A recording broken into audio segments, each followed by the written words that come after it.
মায়ের সাথে হাত মিলিয়ে ফাঁদ পেতে মিশকাকে ধরলো রূপা। হ্যাঁ বন্ধুরা, আমরা এমনটাই দেখতে পাবো অনুরাগের 6 ধারাবাহিকের আগামী পর্বগুলোতে। জয়ের মুখে হিংসুকুটি নাম শুনে দীপা আর সূর্য দুজনেই উদ্গ্রীব হয়ে জয়ের কাছে জানতে চাই, জয় সত্যি করে বলো তুমি কে, আর তুমি কিভাবে বা হিংসুকুটি নামটা বললে। কথাটা ঘুরিয়ে নিয়ে মিশকা ধরে ফেলবে, মিশকা বুঝে যাবে, মিশকা ক্ষতি করে দেবে, এটা ভেবেই জয় কথাটা ঘুরিয়ে দীপা সূর্যকে বলে যে সোনার কাছ থেকে সে শুনেছে হিংসুকুটি নামটা।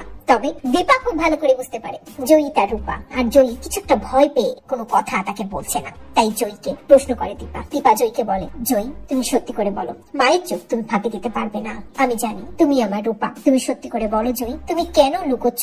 তুমি যদি এভাবে দিনের পর দিন তোমার পরিচয় লুকিয়ে যাও তাহলে আড়াল থেকে যে খেলছে সে জিতে যাবে, তাই তোমাকে সত্যিটা বলতে হবে জয়ী। জয়ী দীপাকে বলে, হ্যাঁ মা, হ্যাঁ আমি এবার সত্যিটা বলবো, আমি রূপা, তোমার হারিয়ে যাওয়া রূপা। রূপাকে পেয়ে দীপা আর সূর্য দুজনেই রূপাকে জড়িয়ে ধরে কাঁদতে থাকে এবং রূপা খুব ভালো করে বুঝতে পারে যে এবার মায়ের সাথে হাত মিলিয়ে, বাবার সাথে হাত মিলিয়ে তাকে ফাঁদ পাততে হবে ওই মিশকাকে ধরার জন্য। তাই দীপা, রূপা এবং সূর্য তিনজনেই হাত মেলায় মিশকাকে ধরার জন্য। রূপা দীপাকে বলে সবকিছু পেছনে মিশকা রয়েছে। সেদিন স্কুলের মধ্যে ওই মিশকা আন্টি গুন্ডাদেরকে দিয়ে আমাদেরকে জিম্মি করেছিল, চারুকে মিশকা আন্টি গুন্ডাদেরকে দিয়ে গুলি করেছে, সবকিছুর পেছনে ওই মিশকাই রয়েছে।